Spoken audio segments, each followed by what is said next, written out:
Thank you, everyone, and good morning, and welcome to the League of Women Voters of Concord, Carlisle, and our annual winter breakfast. Don't anybody tell me it's spring now, because it still feels like winter. This is the first time in 3 years that we have been able to get together in person and see each other's smiling faces so early on a Saturday morning, and it's a great pleasure for me, and I hope it is for you as well. We have some terrific food on the back table. We're getting some more coffee. I apologize, we didn't quite estimate the amount of coffee people would drink correctly, but we'll get there. Anyway, enough of the informal banter. Officially, we are here to talk about housing this morning. How did this happen? How did we get where we are? What are our challenges? And we have a distinguished panel of leaders in the housing field. I'll just introduce everybody briefly now. Jennifer Polito is the Executive Director of the Concord Housing Authority. She's been with us about 2 years, almost 2 years. At full disclosure, my role this morning is as moderator and a League of Women Voters board member. However, I am also an elected representative on the Concord Housing Authority board. So I've known Jennifer from working on the board with her for the last 2 years, and things are going great. But she'll talk about some more details. Our Senator Mike Barrett is the 3rd Middlesex District Senator. He's with us this morning. We often think of him as a leader in environmental issues, as well as many other issues, but he is also a leader in the housing field, and we'll hear some updates from him on that front. From the House of Representatives side, we have Carmine Gentile, who's the 13th Middlesex District Representative, and he is new to Concord, but not new to the State House. I think this is your 4th term, is that right? Fifth term, sorry. And with the 2020 census redistricting, as you all know, Concord now has 2 state representatives. Our other state representative from the 14th Middlesex District, Simon Cataldo, will be joining us later. This morning, he is handling his family duties, and as I look around the room, I'm always reminded and take note of how our audience skews a little bit to the senior side. And we keep thinking about, but we keep thinking about how to get more younger people involved in league matters and in civic life. And Simon Cataldo certainly fits that bill in spades. And thank you, Rose, and other folks that I see for the first time here. Welcome.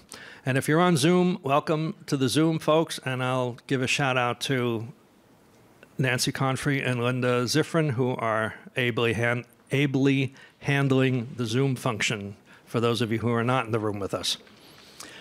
Thank you, Simon. I gave your introduction already. No worries. So how did we get here? I think it is, I've been attending a lot of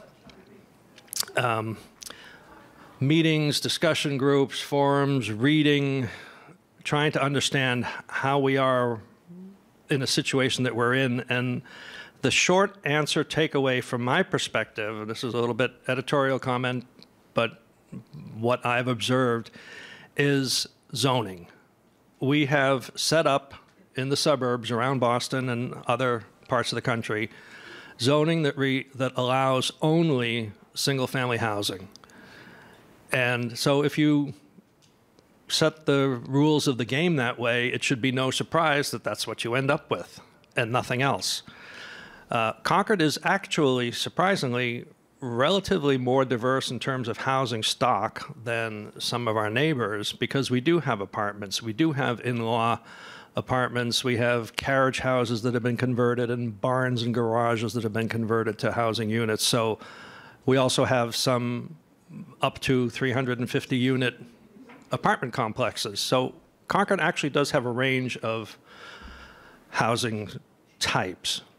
But what we need in Concord and what we need in eastern Massachusetts is more housing. We have a serious problem with our own children not being able to afford to live where they grew up because the prices have kept them out of the market. And the prices are so high in part because of the zoning density and in part because of the scarcity of supply. We all know Massachusetts is a wonderful place to live. We're glad we're here. Other people want to be here, but there's no place for them to stay.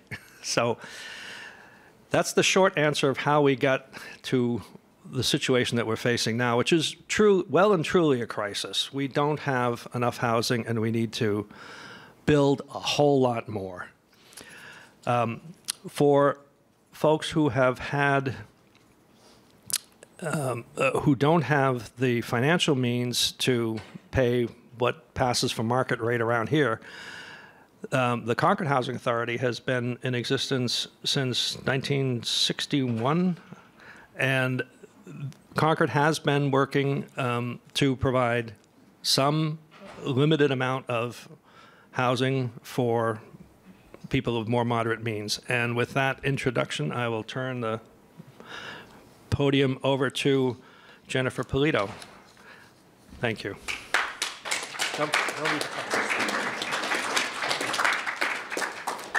Thank you, Stefan. It's really nice to be here, and there's so many familiar faces and names that I've recognized. So I'm Jennifer Polito. I'm the Executive Director of the Concord Housing Authority. I've been there just about 2 years. I think this town is wonderful. I think the people and just the community, you guys all come together, and so many groups and meetings. It's really nice to see. So I'm just going to kind of go over 3 kind of things. One is how the Housing Authority is made up, what properties we have, how they're funded. The second is legislative priorities, how we need more funding. And then lastly, just some changes that have happened in public housing, especially related to the waiting list and how that impacts people who are in need of housing. So the Housing Authority is made up of roughly a little bit under 250 units total. 80 of those units house our elderly and young disabled. They're at Everett Gardens, The Expansion, and Peter Buckley Terrace. We have 28 units of state family housing. So those units are funded strictly by the state capital, state waiting list. We had 18 units of federal public housing, meaning that they were funded by the federal government. Capital needs came down from there. However, last May, we did reposition those units. So we formed a nonprofit LLC, and that nonprofit now owns those units, and we've project-based them. What that means is that Section 8 vouchers, it's a Section 8 voucher that stays with the project. So for the Housing Authority, we were getting maybe $98,000 a year in capital needs and subsidy. By repositioning those units, we're close to about $400,000 a year.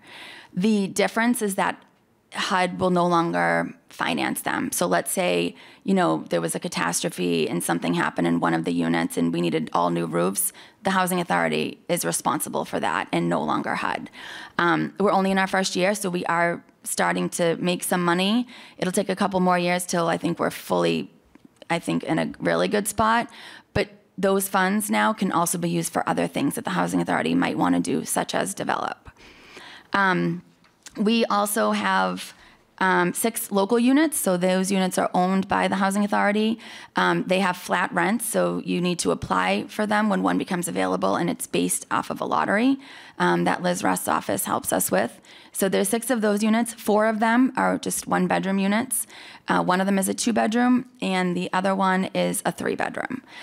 So we have those. So we also have 85 Section 8 vouchers, and we got 4 additional Section 8 vouchers through the CARES Act program. So all in all, we're looking just a little bit under 250. Budget is always, I think, a really big controversial topic with public housing. For fiscal year 2024, Mass Narrow Trade Association did ask for $184 million, which is a $92 million increase over fiscal year 23.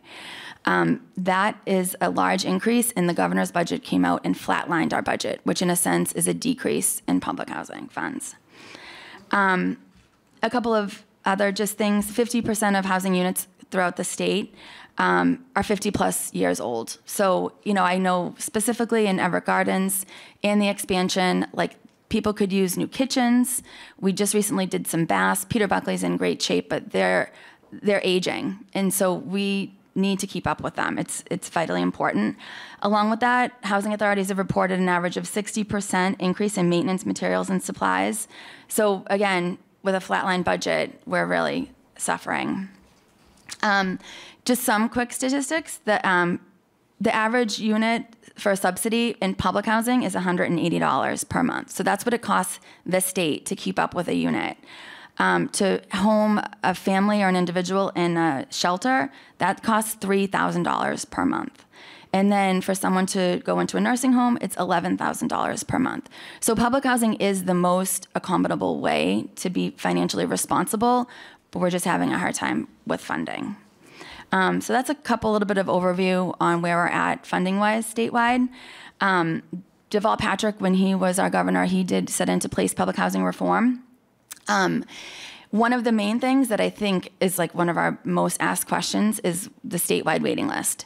So prior, a Concord resident would apply for public housing, and we would look at a list and we could see a list every single day what it looked like, and our top 30 people were Concord residents.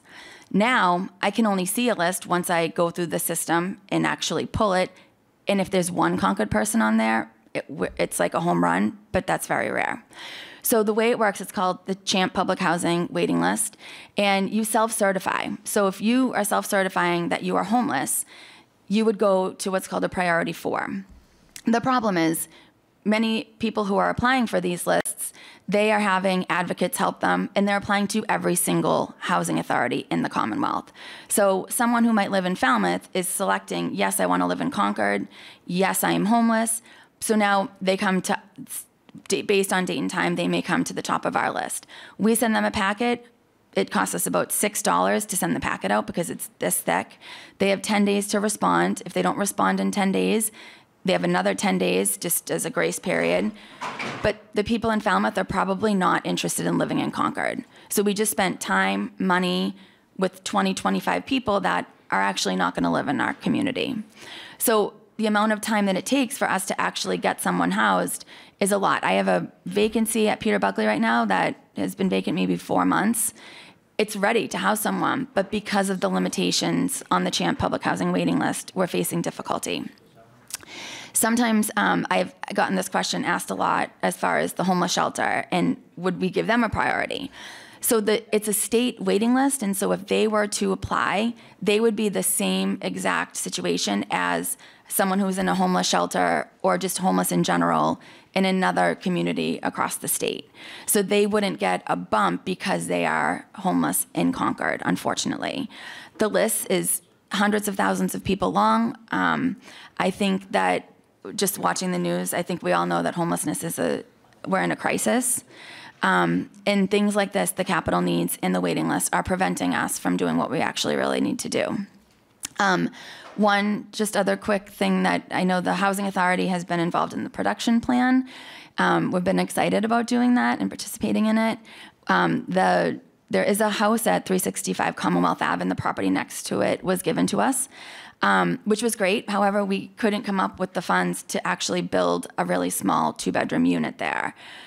We went to a bunch of different outlets, and the price was just getting too high, so we ended up giving the development rights to Habitat for Humanity.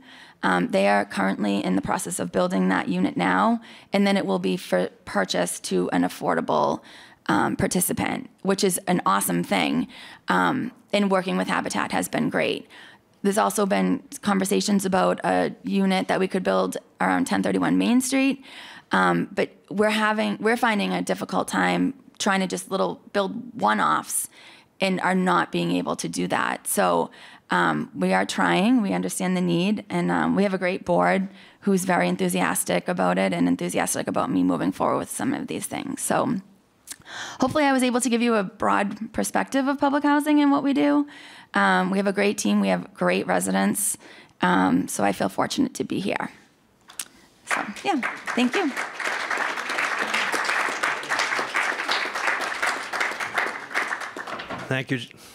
Thank you, Jennifer. I had 3 thoughts I was going to comment on while you were speaking, or to follow up, and then of course I forgot. Except I do remember that the one-off housing, if you're building housing the most expensive way to do it is to do it one at a time. And as you were saying, we can add that a house at the Bruce Freeman Rail Trail on Commonwealth Ave. That's one house. Maybe we can add a studio accessible accessory dwelling unit at 1031 Main Street, one house. These things cost somebody, whether it's subsidized or not, but these things cost, you know, $300,000–400,000 a unit at least, if not more. The only way you're going to get the costs down is to build 20 or 30 at a time, like Junction Village. That's the only way you're going to get the cost to where it makes any economic sense and is sustainable going forward. Senator Barrett, you're up next, and I'll leave the floor to you. Thank you.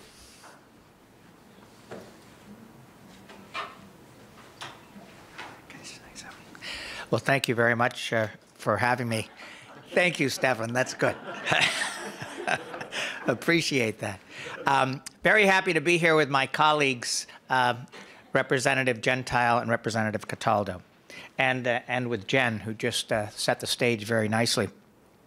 I want to suggest that we take a half step back and consider a relatively new factor in the Massachusetts housing debate, and one that should make us feel cautiously optimistic that if we really set our minds to it, we can make significant progress over the next several years.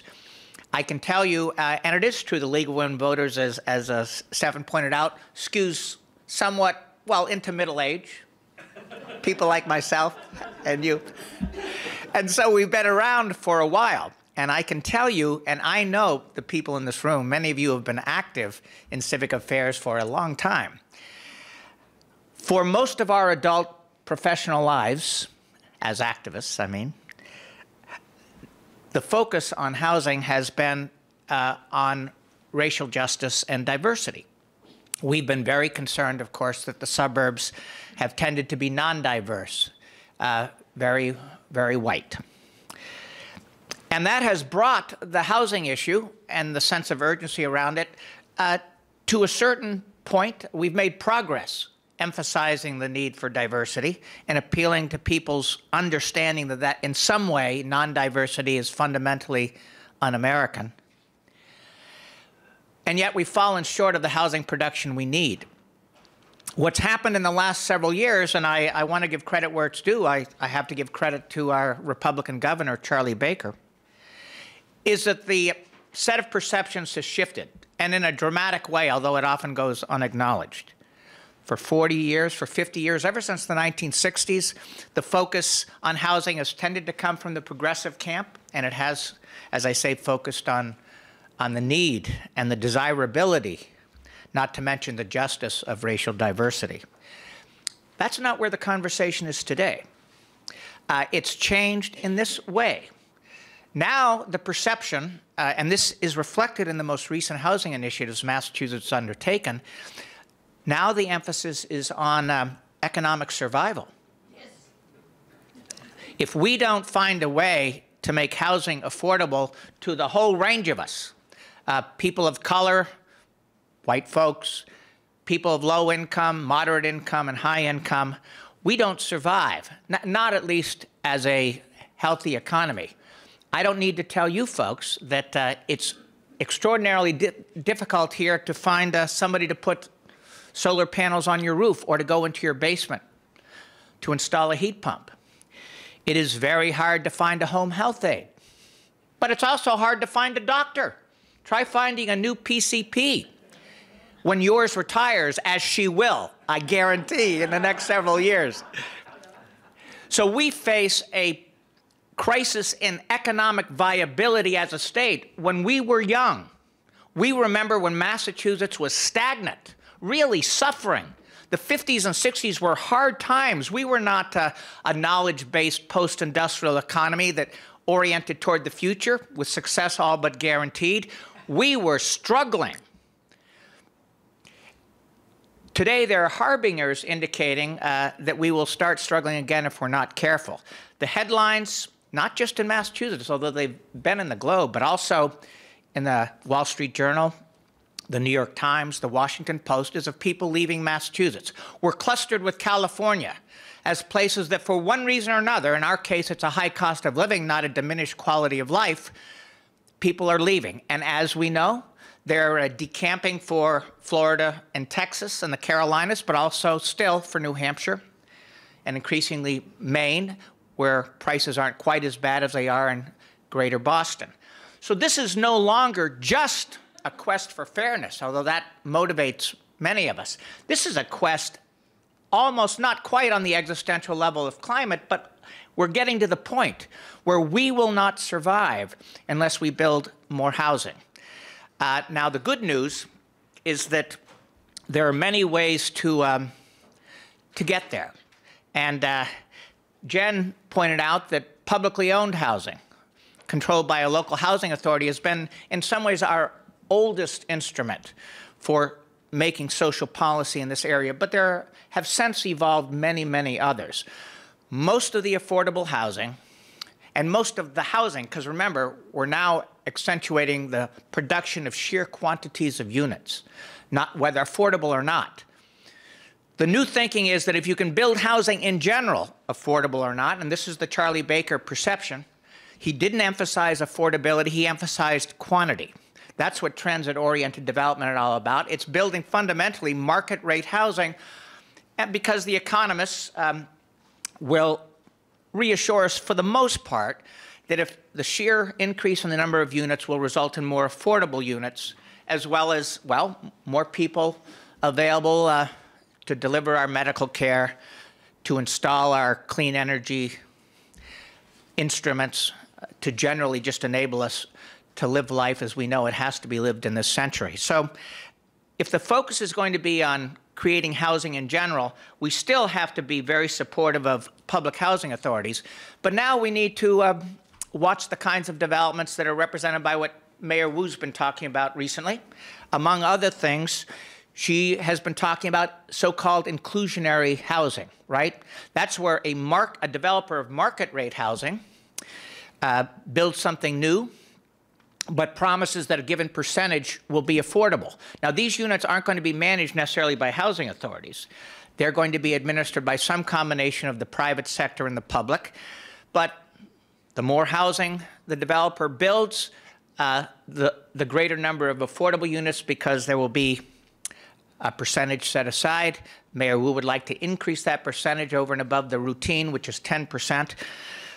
But she's basically emphasizing, again, that we need more housing in general, and then we will get to affordable units too. So there are lots of instruments at our disposal.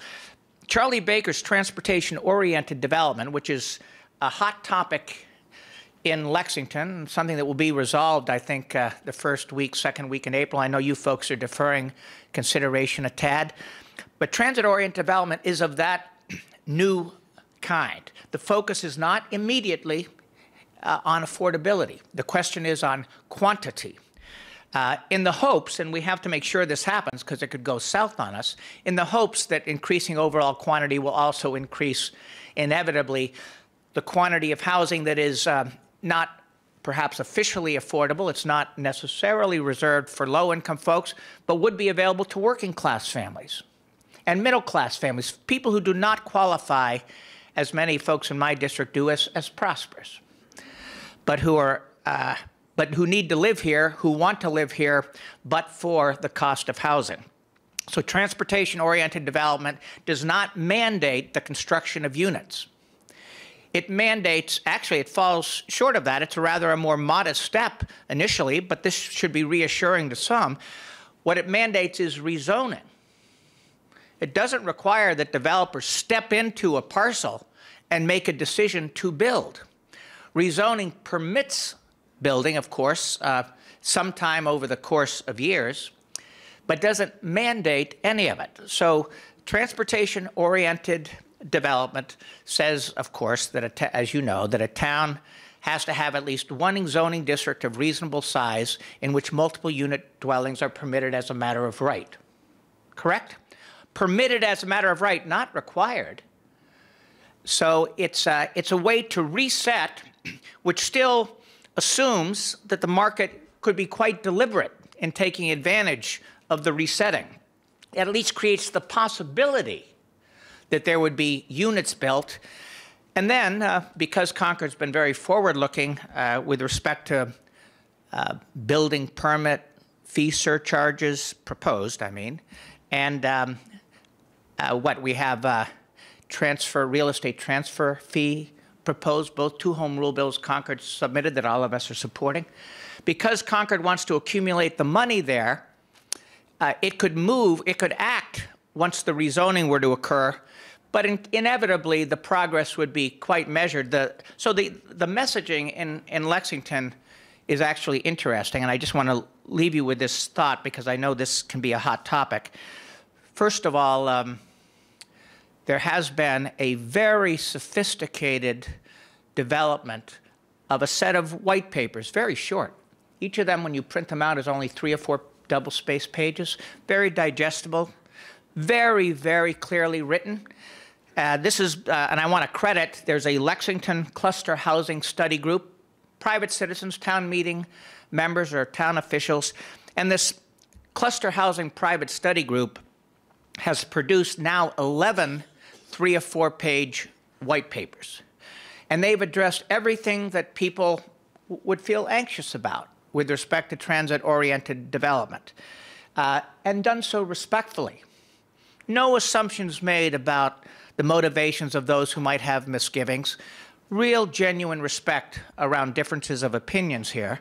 But still, the white papers address these misgivings that some have very, very effectively. And they make the point that we're not talking about mandatory construction. We're talking about setting a kind of stage that could take quite a number of years to unfold. There's not going to be a maximum build-out, at least according to the Lexington projections, far from it. While you could compute the maximum number of units that might be constructed were transit-oriented development to go forward, in truth, because you're talking about hundreds of current owners of these parcels, none of whom are going to, most of whom are going to hold on to them for a whole bunch of reasons. Existing businesses, existing homes, all kinds of reasons why people want to stay in this town and not leave. For all those reasons, the pace of development is likely to be slow, but at least you're going to see it. And it's going to be market race housing, most of it, but some of it, if we can find ways to support some units, are going to be affordable as well. The focus here, as I say, has changed. It's no longer primarily, in this decade, a civil rights issue. That's the change for the first time in my professional lifetime. Now it is an economic survival issue for all of us. We don't get to live here comfortably if our doctors don't live here, our nurses don't live here, our school teachers don't live here, our HVAC people don't live here, our law enforcement officials don't live here, but are all trying to get to Massachusetts from southern New Hampshire. That is not going to work. So, in any event, thank you for having me this morning. As I say, I feel guardedly optimistic. I think that this shift, this subtle shift from the civil rights movement that I've always been a part of to an economic survival quest is going to broaden the coalition that we need to see ultimate success. Thank you.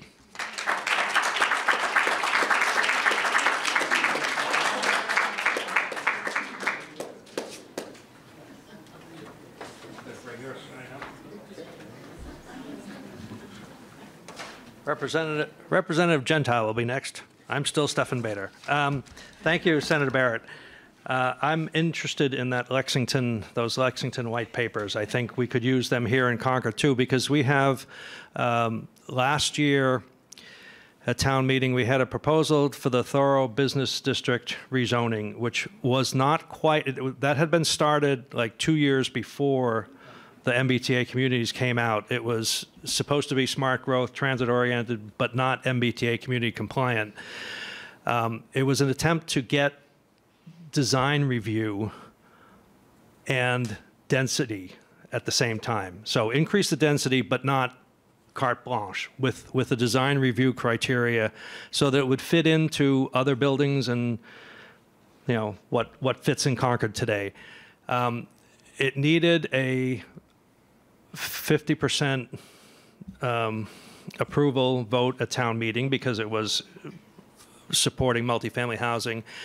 It came up something on the order of 53 votes or 83 votes short. It wasn't 50%, but it was close. It was close enough that the planning board is coming back this year with another zoning amendment, not the same, not MBTA communities again, but still another attempt to move forward with updating our zoning, because as you say, we need to update and build more. And so maybe those white paper points might help us convince any of our voters in town meeting who are not yet convinced. We'll do that. Thank you. So Carmine, Gentile, thank you. You're next. And if you, yeah, thank you. We talked. We're good. Thank you, Stefan. And thank you, Jennifer and Senator Barrett, for your remarks today. So great to be with you all here on this Sunday morning in the spring for the winter event. What's that? Saturday. It is Saturday. Oh, I'm sorry. Right, it's Saturday. Saturday morning, right. Thank you. Oh, what day is it? So, you know, I would echo Senator Barrett's remarks about Governor Baker's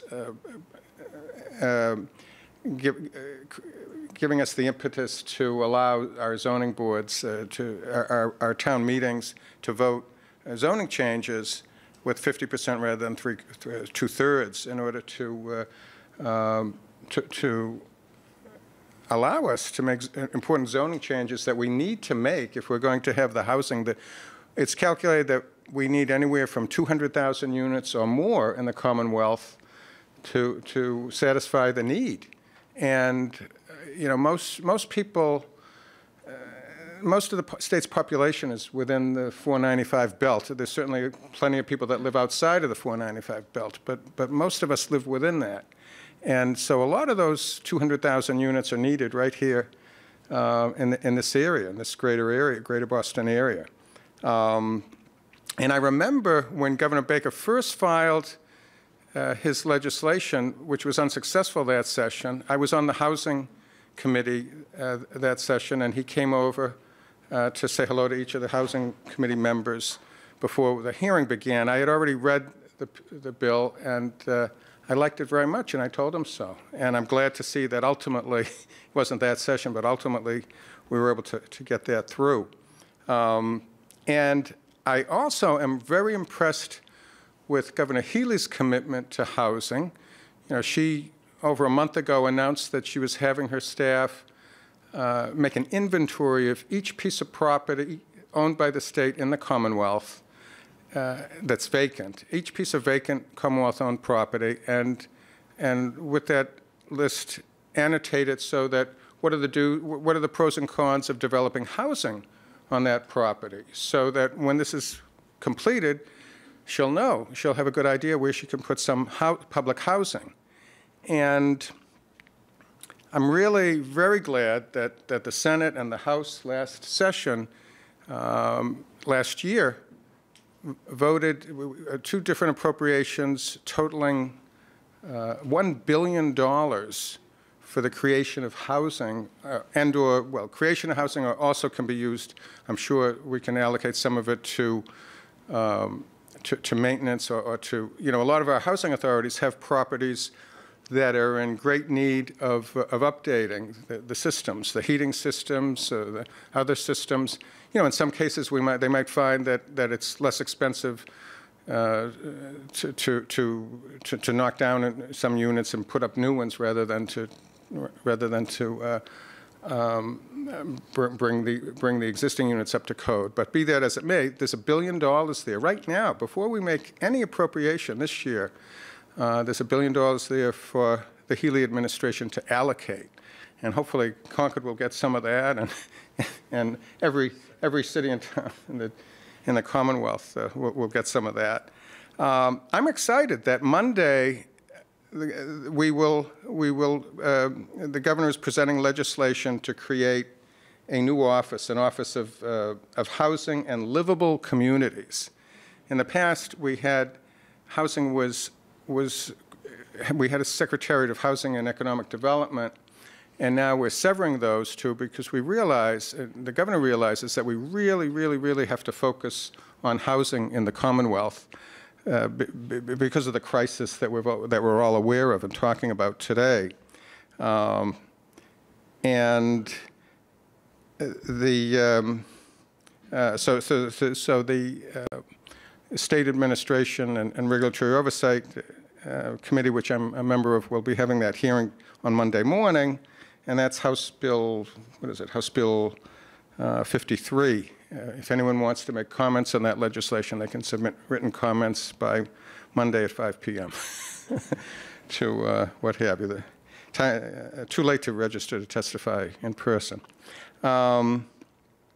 So, you know, I'm very committed to housing myself. Years ago, when I served on the planning board, we created a cluster zoning bylaw so that rather than have all these single-family homes with large yards, we could take and build 10 or a dozen or more units and take acres and just have acres be put a conservation restriction on those acres so that they would be undeveloped and untouched, and that way, you know, it's good for everyone. Personally, I have filed legislation this session, House 1320, an act to promote housing cooperatives, and what that would do would be to allow people who are in a building, maybe a large apartment, maybe an apartment building, or people that are in own their own mobile homes and they're renting the land in a mobile home park, a trailer park. What happens is the owners of those buildings or the owners of those trailer parks decide, oh, why don't I sell? And actually, they're being courted by some of those properties are being courted by representatives of large corporations. Some hedge funds are involved to pick up these properties and make a quick buck. How do they make a quick buck? By raising the land rents at the trailer parks. So you have people that have modest incomes. Now they can't even afford to live in their trailer anymore.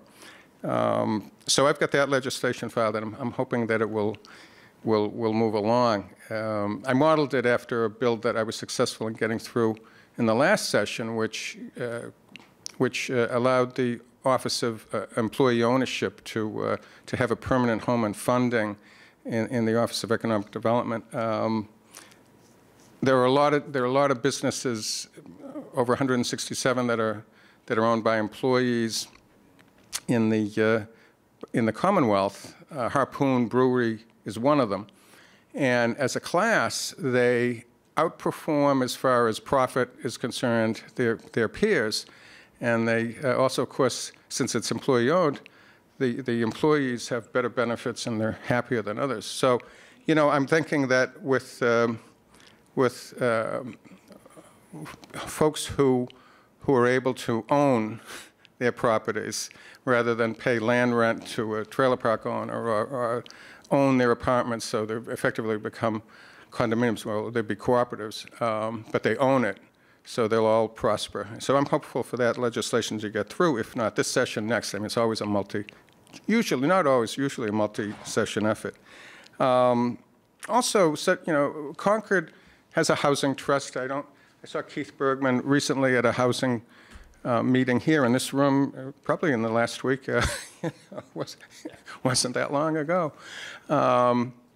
Actually, just a few days ago. And he lives here in Concord, and he's the chair of your housing trust.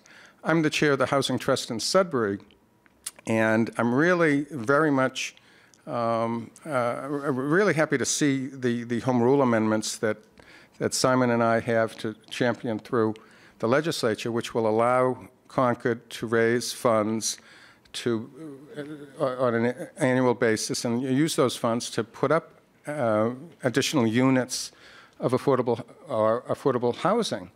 And either one at a time, or maybe, as Stefan has pointed out, it's less expensive to do 10 or 20 or 30 at a time, but a mix.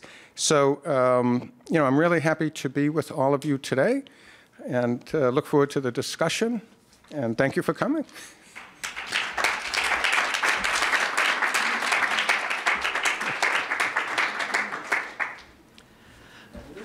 Thank you, Representative Gentile.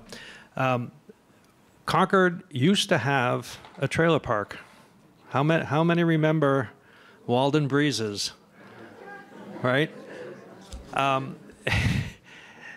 This whole housing subject is so broad. It ranges from, are there unoccupied apartments and luxury apartments in Boston owned by hedge funds to can you still afford the rent on your land under your trailer? It's a broad topic, and thank you for reminding us of the scope. Simon Cataldo, it's 14th Middlesex District. I gave his introduction before. Thank you. And your sign's there.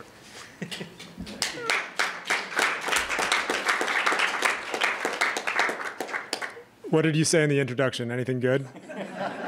Anything I should be worried about? No, I said you were taking care of family matters, which... Yes. So, thank you. Speaking of, Matt Boger's daughter babysat my kids last night, so let's give a round of applause to Matt Boger's daughter. Yeah. So I am following 4 people who I would consider to be experts in the housing field. I am certainly not an expert in the housing field, but I do live here. I did grow up here. I do love this community a lot, and I speak to a broad swath of the folks who live in our community. And I think that's important because despite the recent changes to state law, it's the townspeople who have the power to either advance or reject really significant change, groundbreaking change when we're talking about housing in our community.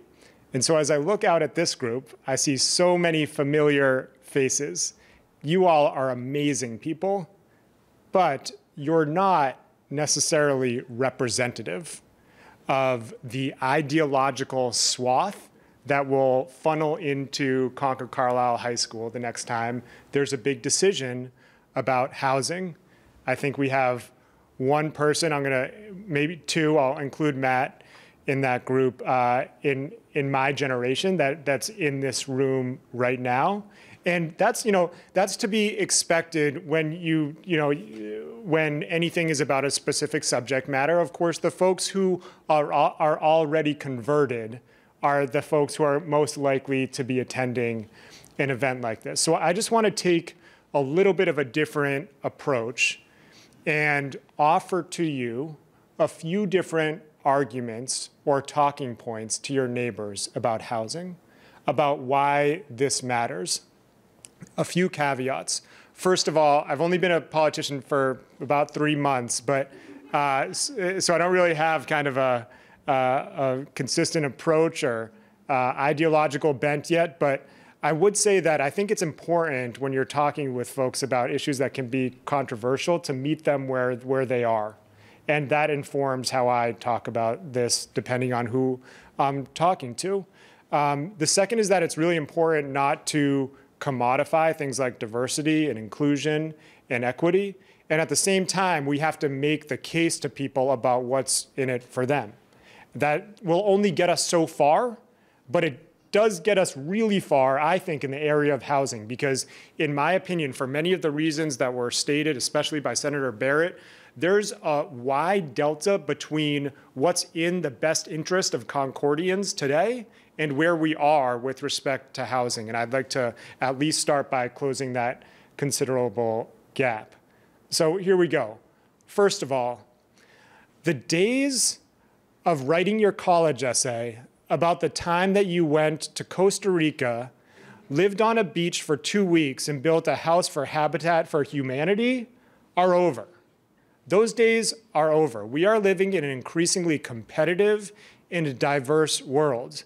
And that is not the child, the student, the high schooler, the aspiring adult that's going to succeed in the world. And so we are not doing justice by our kids if we're raising them in a largely homogenous community, economically, racially, ethnically, and otherwise. That's not in the best interest for us. And so when I talk to people of my generation, I talk to them about that issue, and I think more and more folks are agreeing with that. The second is something that Senator Barrett hit perfectly. If you love the businesses over there and over there, then we need more housing for working class people. I talk to small business owners in Concord and the surrounding areas all the time. They can't find people to work here. In just one quick example, I was talking to the owner of a home health care agency based out of Chelmsford the other day. And he was saying that because of housing affordability, his employees, some of his best employees who could work 40, 45, 50 hours a week, they refuse to work more than 10 or 15 hours a week because they will lose their eligibility for public housing. People who work full-time in really difficult jobs cannot afford to live anywhere close to our communities. That's an economic survival problem, to coin your term. And it's just a flat-out economic issue, and that should appeal to everyone, no matter where you are on the ideological spectrum. And third, the best version of Concord is a multi-generational Concord. We want, as Stefan mentioned, people who grew up here to be able to afford to move back. That is important on a number of levels. It's really hard to quantify that, but you know what I'm saying. It's just better for us. We know, and you can think about your own lives, the people who you love. It's better if we can be close to our parents, our grandparents when we have children. We are getting farther and farther from that being the Concord that exists today. One of the reasons for that is about childcare costs. Massachusetts has the highest childcare costs in the entire United States. And so it's incredibly valuable to be able to live close to your children's grandparents.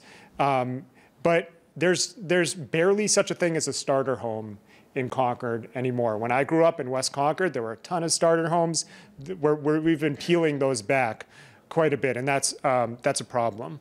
The other has to do with how our town is set up. Part of the excellence of the town is because almost every single person I'm looking at right now serves on a local board or committee or some local organization. And many of those folks had prolific careers in a number of different areas, and then they moved on to lending their service when they approached retirement and got to retirement to our town on a volunteer basis. If those people cannot afford to live here as they get older, if there is no guarantee that they're going to be able to age in place, it's going to have a drastic effect on the things that we are already good at and the things that we're trying to get better at. That's all I have to say. It's wonderful to be with you. Thank you so much for listening to me, and have a great day.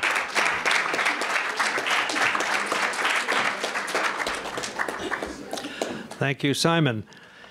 I'll give you your... So now we get to the famous League of Women Voters question and answer period. Before we do that, I just wanted to, I should write my thoughts down so I don't forget them. There was something you said that I wanted to comment on, but the intergenerational business.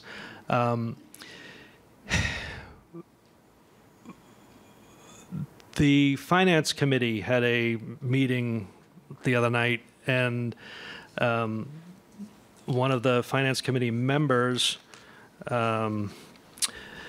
gave a presentation with some census data over the last decade. And I have it on my laptop, but I recommend it to you highly. It's in the Finance Committee packet. The takeaway, and the image was so stark, the takeaway was that when you think that people are leaving Concord, especially older people, yeah, that's what's happening. You look at the census data, and you look especially at people with household income under $75,000, and the $75,000 number was the census break point. It's They do gradations under 75, over 75, 75 to 50 million is the same to the census. So that's why the 75,000. But if you think about it, 75,000 is, you know, kind of middle, whatever, was middle until 2 years ago income. It's like my income, only more. Those people are spending 30, 40, 50% of their income on housing to stay where they are. And as Jennifer pointed out, staying where you are is a heck of a lot cheaper than any other kind of assisted housing situation. And if we can't figure out a way to make it so that we can stay here, we're in for a world of trouble, as Senator Barrett pointed out. Okay, I've exercised more than my moderator prerogative. I'm going to entertain some questions, and I will call on you, Kate, afterwards, because I want to get I want to get some housing questions first. What you're saying. Oh, okay. Then I will. Fine. In that case, I'll give you the microphone. And, yeah, you do, because otherwise you won't come on over Zoom and whatnot. I also, before you go ahead, I just want to say one other thing before I forget. One of the things that we find intergenerationally is that different people communicate different ways. And so all of you who are here, I'm interested in a show of hands. How many of you saw the notice on the Monday Member News? Okay, about half. How many of you saw the postcard? Wow, okay. That is impressive. So that's just to help us and figure out how we communicate with our membership and let people know what's happening. Now, how many of you were invited by a personal contact who said, come tomorrow morning? Okay, also important. Thank you. All right, Kate. I just wanted to put a human face on what's been discussed today, because I'm Exhibit A of the last example that was given. I live in Concord. I raised my 3 kids here. I divorced. I've been renting in Concord for a number of years. And as of last year, I was looking for a new rental, and I almost had to move from Concord. But I was very, very fortunate that there was a lottery in July, and I won the lottery. So I am one of those lucky few who got a senior affordable housing in Concord, and I couldn't be happier. And as a matter of fact, I did have a hip replacement last month, and it was great not to have to go up like 4 flights of stairs and all the rest of it. And I hope to continue contributing to Concord. This afternoon, we're having a Concord for Ukraine rally, and shortly I want to talk about ranked choice voting. So when you talked about senior citizens who hopefully are making a contribution to Concord, I hope I'm one of them.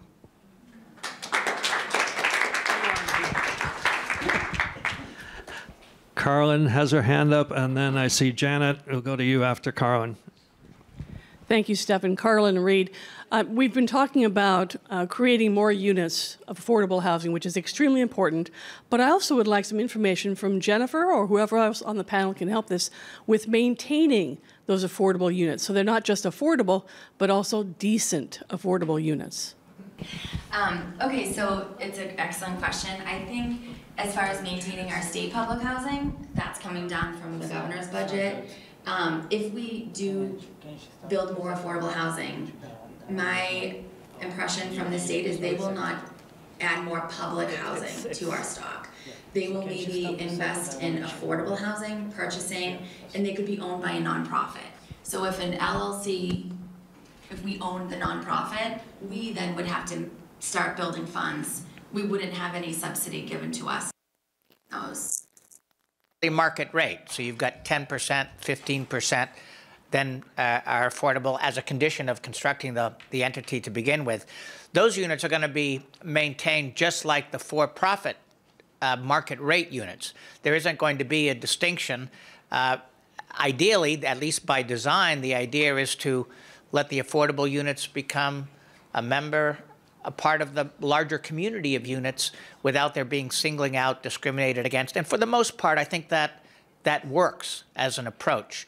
So maintaining the public units is crucial, no question. But if most affordable units are going to be built by private developers and owned either by nonprofits or in some cases by for-profit real estate management companies still required to have 10 or 15% of their units affordable, then you've got the prospect of decent maintenance, I think.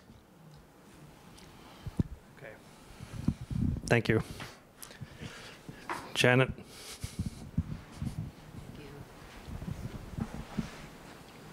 Does it work? Yeah. Okay.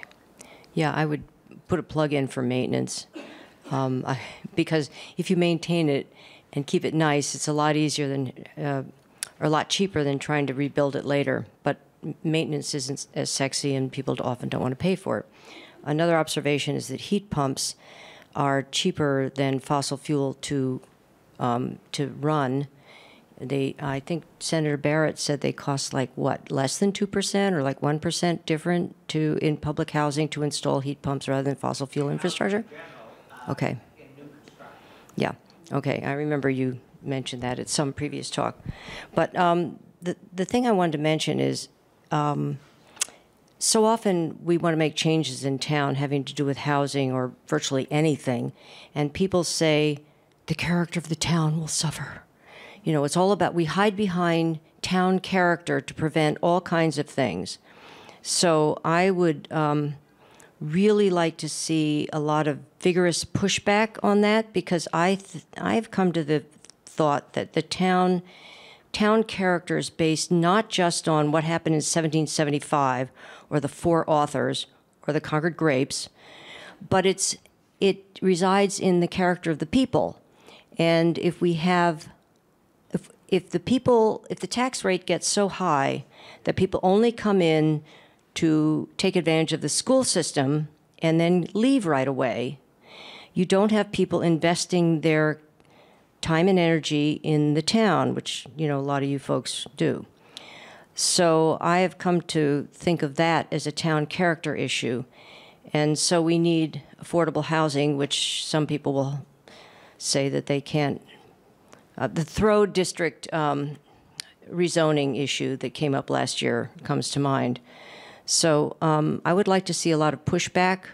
We need good housing, or we won't have a diversity of residents, and that's really where our town character resides. Is there a question there, or was that just a comment? I mean, I shouldn't say just.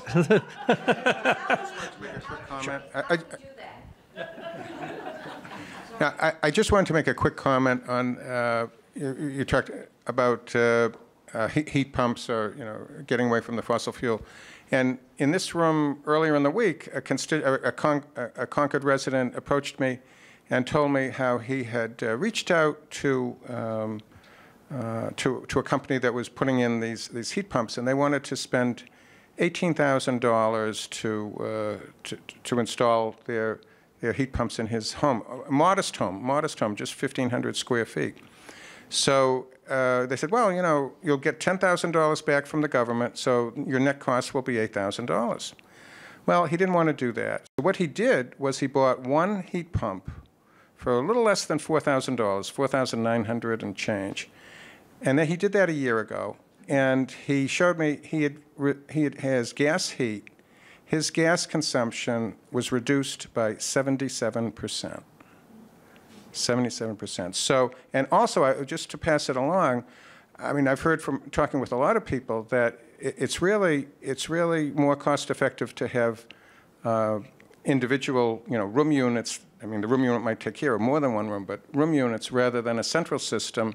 It's less expensive, and it works fine. Thank you. Can I just comment on that? Yes. Thank you, Carmen, very much and thank you very much for raising the heat pump issue. I just want to emphasize that there are a whole variety of possible outcomes.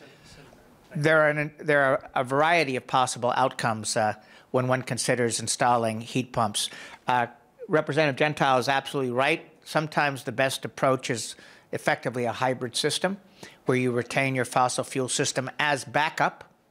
But other times, a complete replacement works pretty well, too, if you can afford it. The $10,000 is real. It's always delayed. It can take 4 or 5 months for Mass Save to get you the check for reasons that I'm trying to investigate currently.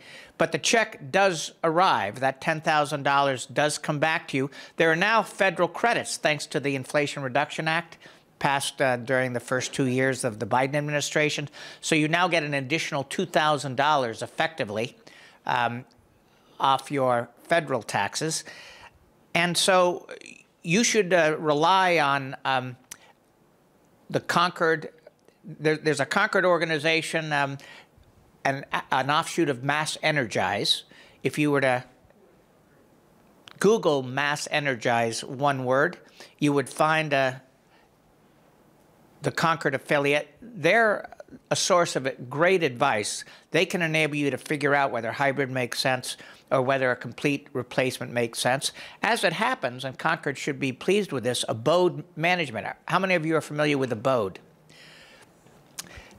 Abode effectively offers consulting services statewide and nationwide to groups like the equivalent of Concord Energize. So you've got some major players here who are sources of advice to grassroots organizations here in Concord that are already doing great work, and you can go to them to figure out whether hybrid or complete replacement makes the most sense. They'll run the numbers for you both ways, and you can make a decision.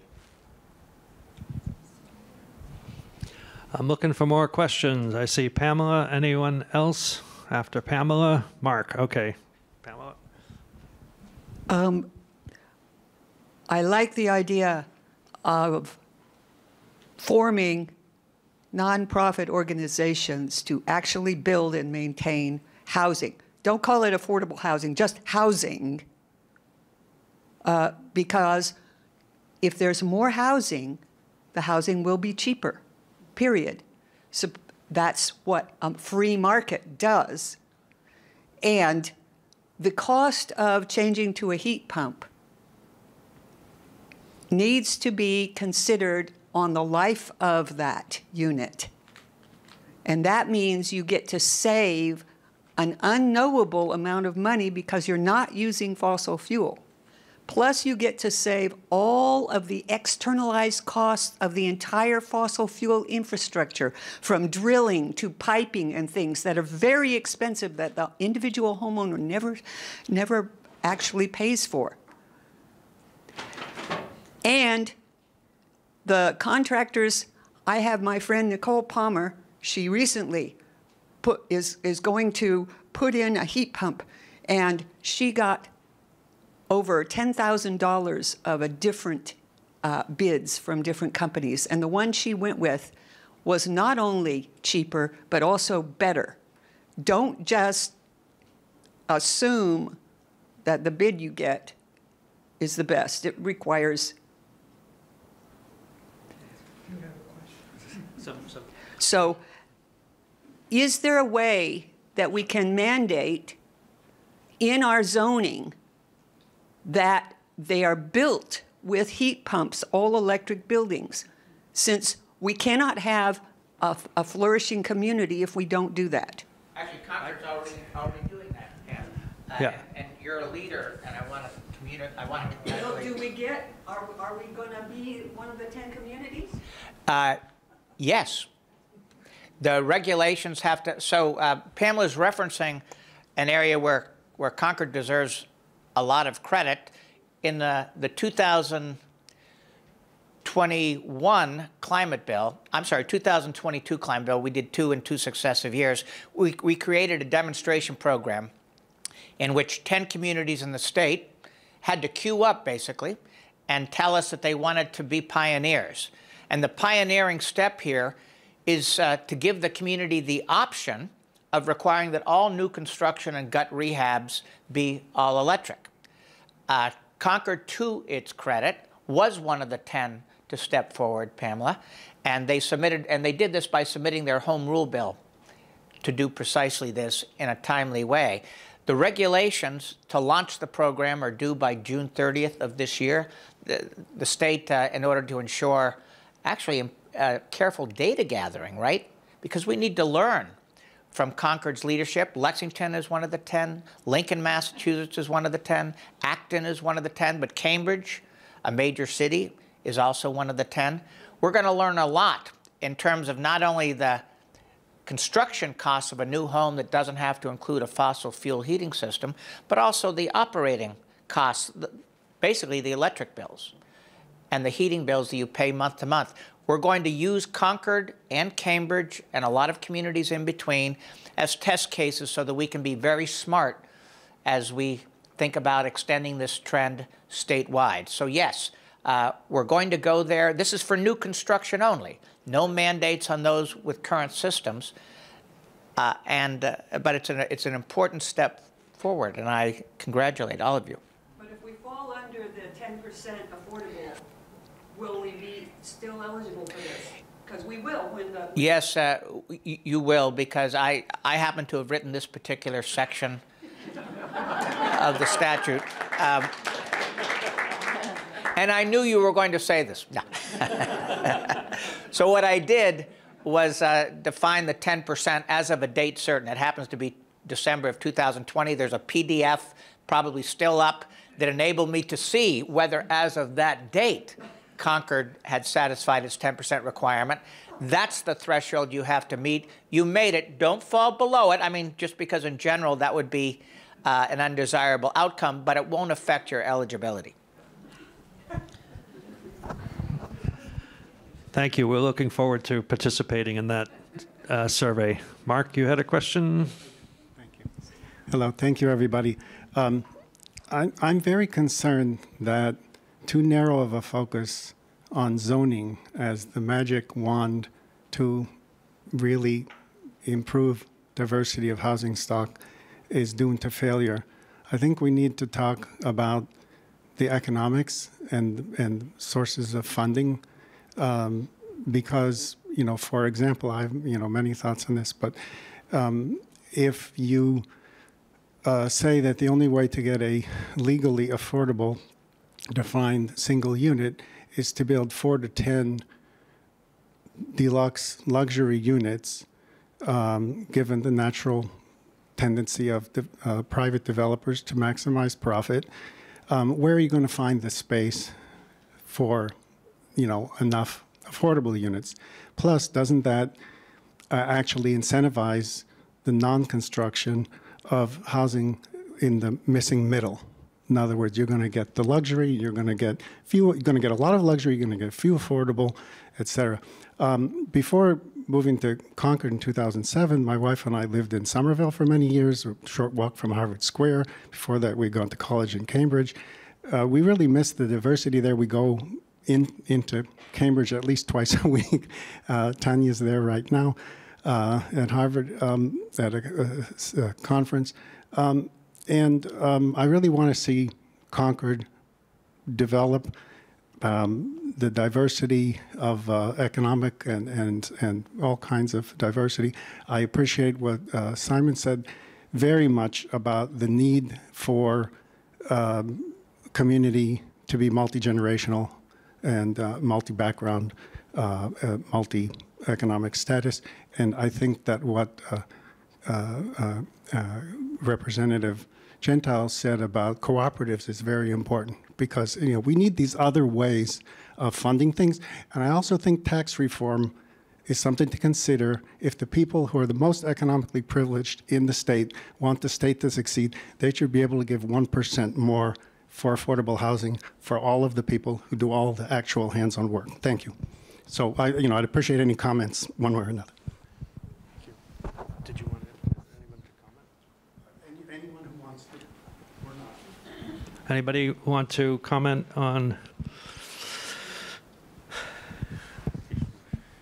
No, I just, thank you for those comments. And absolutely, we need to build more affordable housing, and we need to build some low-income housing as well. I mean, affordable housing is not cheap, and in fact, affordable housing can and often is more expensive than similar housing in a neighboring city or town. Folks in Cambridge are very fortunate.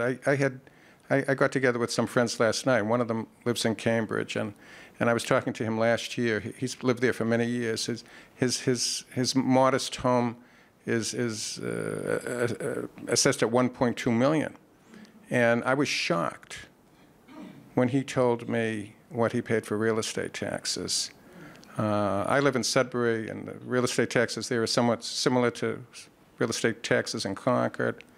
So for a $1.2 million home in the city of Cambridge, his real estate taxes were a little less than, get ready, it's a shocker, $2,000. Isn't that a shock? How can they do that? And you know, I was talking to a colleague in the House from Cambridge, and I asked him about this, and he said to me, Carmine, it's embarrassing. It's embarrassing how much money Cambridge has. Where do they get the money? Well, they get it Kendall Square, all those businesses, you know, they've got all that industry, all that big bucks that they can tax. So homeowners are well off. Thank you. Okay, I have, oh, now everybody wants to ask a question. Now things are heating up. Okay, Diane, did you want to, no, Mark.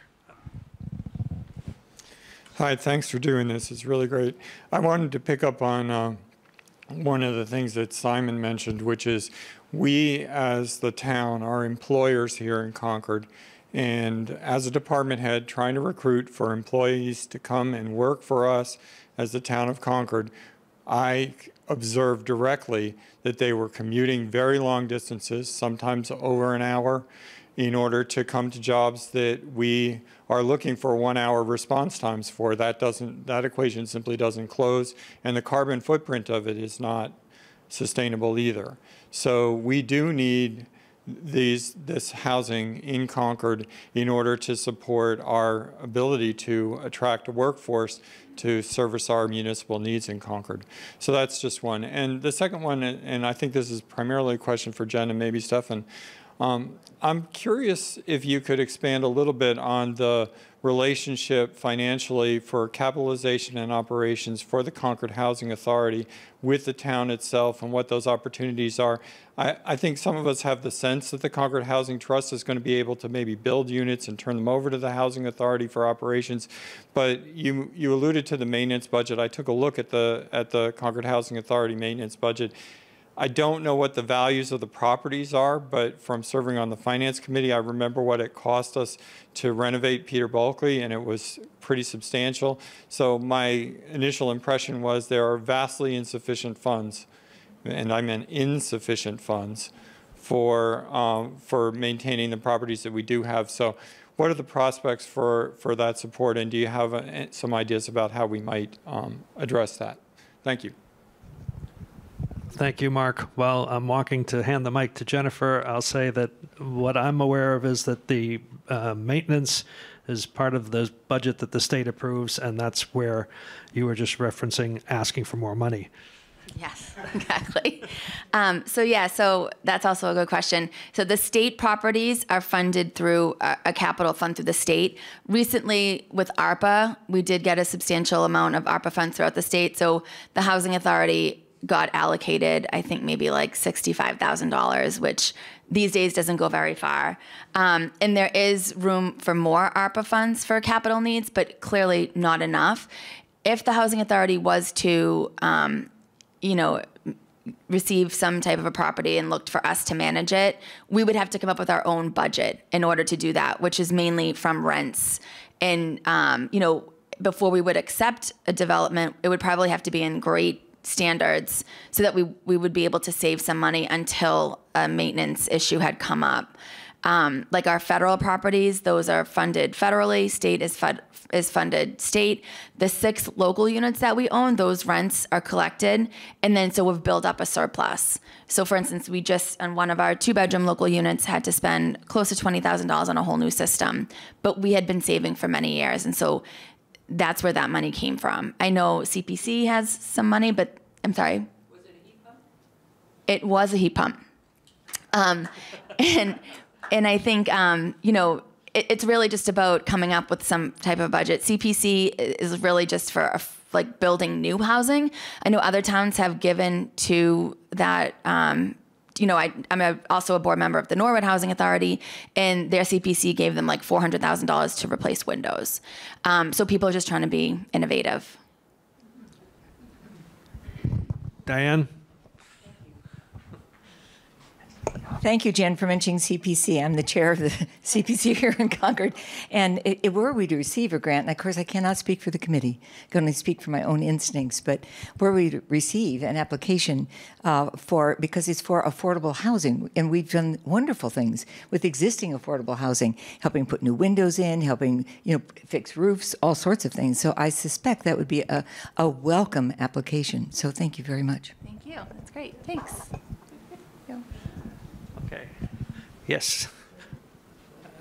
Yep. Thank you. All right.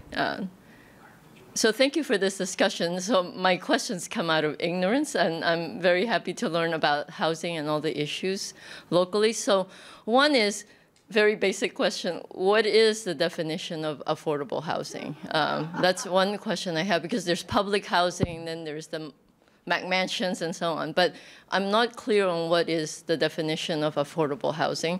And then my second question is, I think Representative Cataldo had mentioned something about recent changes in state law that was promising. And I was wondering, are you alluding to what Mr.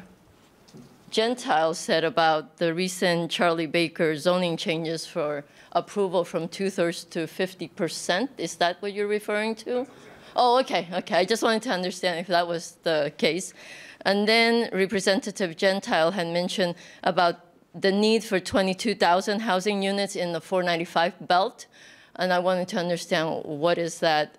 Is that affordable housing that we need in the 22,000 units? Or what kind of housing is that to support the improvement in making it economically survival of the state? Is that what you were mentioning? So those were my three questions. Thank you. I can tell you briefly, affordable housing, if it's deed restricted, meaning there's a restriction on the deed, it can only be owned or occupied by people whose income meets a certain threshold relative to the Housing and Urban Development's established area median income. And that depends on family size. So I can't give you one number, but there's a formula to see, depending on the family size. There is a real definition, and that's what's driving affordable when we talk about affordable housing, counting towards 10% or being subsidized in some fashion. You sometimes hear people talk about small a affordable or Concord affordable, meaning a house in Concord that a person with an average or median Concord income could afford.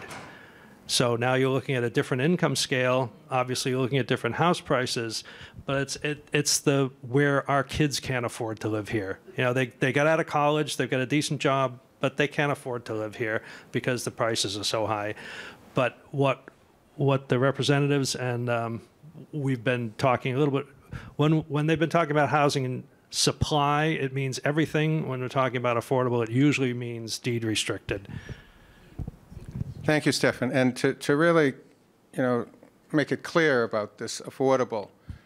Recently, I was talking to a public school teacher who teaches in a public school in the 13th district that I represent, and she lives here in the 13th district.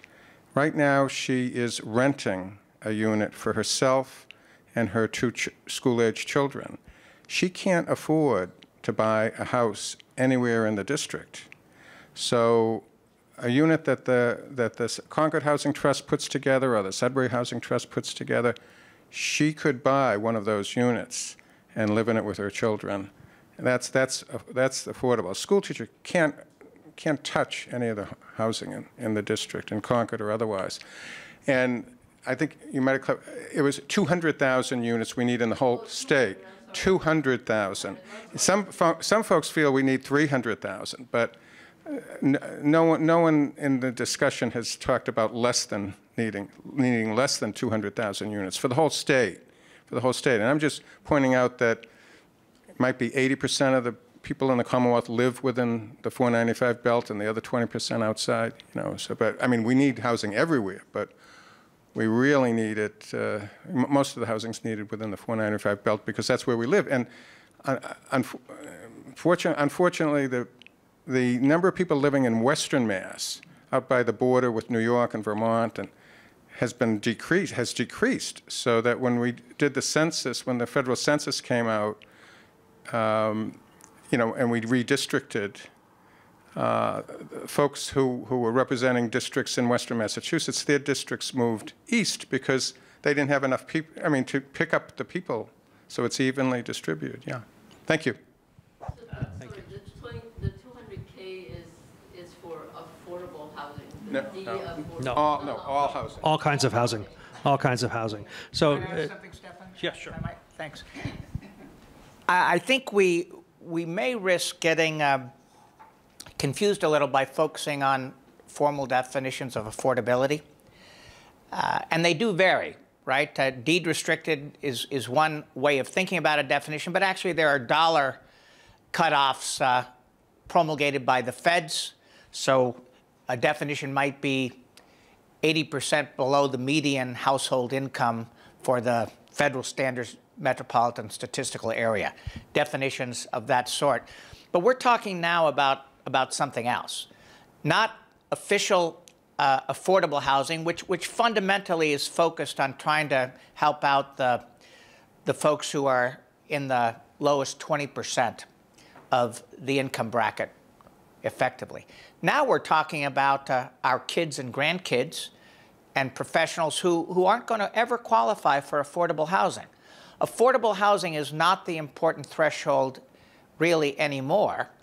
It's very important as a subsegment of the market to prioritize, but we're going to be omitting people from the population mix who make well above that because they just can't afford to live almost anywhere in eastern Massachusetts.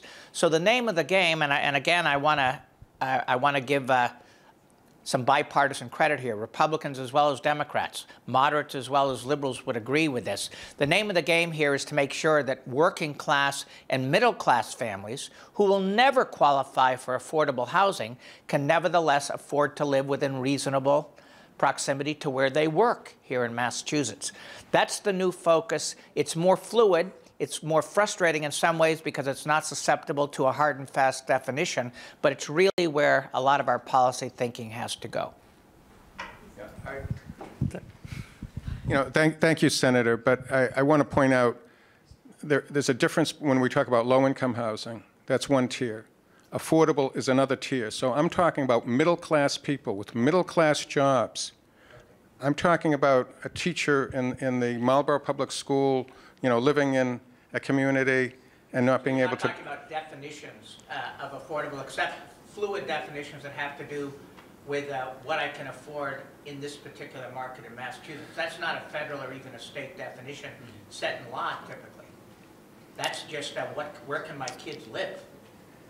Well, actually, I don't have the numbers. And I don't know, Jennifer, if you have the numbers, but there are definitions that we have that we work with. And so, for example, the housing that's available through the housing trust for a middle income, you know, a middle class family to purchase. Low income could never purchase one of these homes. Never purchase. It's too much. But a middle class family could and be eligible for it. And I'm sorry, it's like 30% of, you know, area median income. Right. All these perceptions are legitimate, but the fundamental policy problem here does not have to do with people qualifying for housing set aside in a special program. I don't think there are some units that may be run by trusts that are pitched toward people who ostensibly have middle incomes. Still, the larger dilemma here has to do with, Stefan put it well, our kids and grandkids who have graduated from college or a union apprenticeship program who are never going to qualify even for middle income subsidies, but who otherwise cannot afford to live here. This is not a matter only of extending subsidies to people, whether they be defined as poverty level or moderate level. This is a matter of just creating enough housing so that folks who are never going to get a special break other than the deductibility of their mortgage on their federal income tax, which is, of course, a subsidy that all of us have enjoyed for years. That's going to be the only break. The middle class will not be living in Massachusetts if we can't build market-level housing that is not eligible for subsidies of any kind, but just is where normal, young, and middle-aged professionals would choose to live. What's the median professional income? Period. So there are census statistics on that. I don't have them at the top of my fingers, Pamela. Over 100,000. Yeah, and I don't want to misquote, so we'll take that later. Claire. Claire Gordon. I think it's that the wealth that most people build, probably most people in this room, has been through ownership of a home. And I think this is something that whenever you talk about change in zoning or building something in your neighborhood or anything new regarding housing, people immediately think, how is this going to affect the value of my major investment in life? So I'd like particularly all the three politicians here to speak to what are some good arguments to make people better able to accept the kind of change we're going to need to build the houses we need. That's a good question. Thank you. I think that the talking points that Senator Barrett referred to may have some answers there, but if you've got one off the top of your head that you want to offer. Well, just first of all, terrific question. Thank you. Everything, institutions, state economies, national economies, are surprisingly fragile.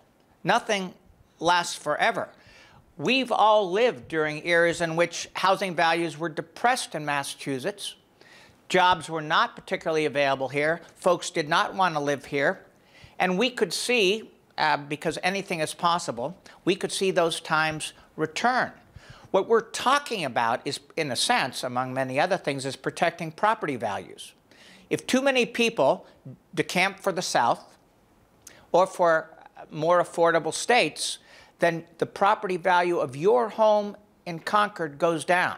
Because essentially, while a lot of things feed into this, one thing, the primary creator of value in a private capitalist economy is scarcity.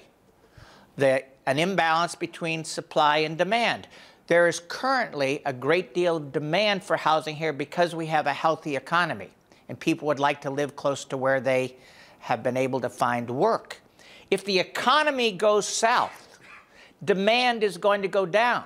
The supply will continue to slowly increase as it's done. Ideally, will accelerate increases in supply, but the demand could plummet, because the perception will be that it's too expensive to live here. You can't live close to where you work. Jobs are beginning to be located in the Research Triangle in Carolina or in Austin, Texas. That could happen. It's happened in our lifetimes. You know, one thing I try to remind myself as a working politician is that I always say to myself, things could always be worse. Things could always be worse. Regardless of how we're struggling now, we've been in worse times in Massachusetts when we were all younger adults. What I'm trying to do is to protect the value of your investment by making sure that this very complicated economy, which depends on people being able to live here, continues and gets better. Thank you. I've been given the time signal from the folks who are watching it for me. Thank you. It is after 11:30. What I would like to do is get towards wrap up, maybe take one more quick question if someone has a quick question. And then I want to give the thank yous and also mention that we have some handouts and information. Some of you were here the other night when we were talking about the Best Western situation. We have some flyers outside relating to Horizons for Homeless Children. People are asking what can they do. The Community Chest is collecting materials. This group is looking for volunteers to work with the children. Like supplemental daycare or literacy programs, whatever. I don't know. There's more information about that. Bob Anders has a question. Kate has a quick statement, and then we're going to wrap it up. And we're running over time, but that's good because everybody's still interested. I have a comment. It's appropriate to be talking about survivability. Our survivability as a world is definitely in question. I have been kind of struck in the conversation here that there is no reference to the crisis that we're facing, an existential crisis that is not climate change. Climate change is one existential threat, but the other is biodiversity loss, and that is a serious issue. We are part of an interdependent web of existence. That's an element of my faith. And if other parts of nature that we're connected with don't survive, we don't survive. And development can be a threat to that. So there's a part of me that cringes when I hear that, we need more and more development. Where does the preservation of nature fit in? I think I can give you a quick answer on that topic, and that is density. If you develop 40 units of housing in a parking lot, you're maintaining biodiversity because you're not destroying any habitats. There's a project going on now in Braintree, South Shore Plaza, where they want to add residential units to that, basically build them where the parking lots are. So, and we can do that in Concord too. There are places that are already developed, have been developed, can be redeveloped in a more dense fashion. You're going to get the last word, Kate, and then I do thank yous. Very quick. Firstly, thank you for hearing me before. Excuse me. I just wanted to say something I forgot, which is a big thank you to Jen Polito. It's really easy to forget the people who are making these programs happen, and I can tell you for myself, she went way out of her way last fall to help me get everything together and get everything into my place. She's doing a great job, as are the rest of the people. And I'm sure there's other people here who are working very hard on getting housing in Concord. So I know we all want to give them a big thanks. And my second point has to do with what's on my T-shirt, and that is, many of you remember last town meeting, May 1st, we did vote for ranked choice voting as our means of electing town officials. We're not using it this year because it is stuck in the State House. That is the intermediary step before a town can implement ranked choice voting, even if they want it. So before us today, we have people who can help us move it through the State House. Right. So it is at the Joint Committee for Election Law. Concord is one of 4 towns that have passed it: Acton, Arlington, Amherst, and Northampton. This year, they're all stuck there. In addition, there's been a local options bill that has been filed so that in the future, towns won't have to go through this. So I know we're very, very fortunate that our 2 representatives have refiled it for us at the State House, but we really hope that everybody will get behind it there now. Does everybody want that to happen? Okay, so please come on up and speak to your representatives. If you'd like to write to them, I've got the information here, and I also have buttons for you. Our representatives are here. You can talk to them. We're going to close the program out. I want to say thank you to Senator Barrett and Jennifer Polito and Representative Gentile and Representative Cataldo for joining us this morning. I want to thank all of you for joining us this morning. I especially want to thank... I especially want to thank the Minuteman Media Network team for recording this for us. I want to thank our Zoom doyens over there, Nancy Confrey and Linda Ziffrin. I want to thank Diane Proctor and Carlin Reed and the rest of the team that helped put this event together. and provided the refreshments and the setup and everything else. And I hope that we do more. We will. Let me make a statement. We will do more of these events. We see that it can work again in this after COVID environment. If you did not sign in, or if you did sign in but you didn't give us your email address, or if you're not a league member but you want to give us your email address anyway so that you can be on our distribution emails for more events like this, just check in at the table on your way out, add your email. I have yours. And I think with that, we will close. I don't have to say the statement about the slide. Oh, yes, thank you. So last but not least, opportunities to vote. As the League of Women Voters, if we didn't talk about voting, we wouldn't be here. Town election is next Tuesday. If you're really quick, you could zip over to the townhouse now until 2 o'clock and vote if you're not going to be around on Tuesday. If you would like to take a Vote by Tuesday sign and plant it on your front lawn, preferably a lawn where lots of people drive by, there's a supply of those signs in the back of the room. I would just ask that you let us know where you're taking it, where you're going to put it. Diane's going to model the Vote by Tuesday sign. And then I will pick it up after the election on Tuesday, and we'll save it for the next election. The next opportunity to vote, equally important, is town meeting. Town meeting starts on Sunday, April 30th at the high school at 1 p.m. There are zoning articles. There are Community Preservation Act articles. There are budget articles.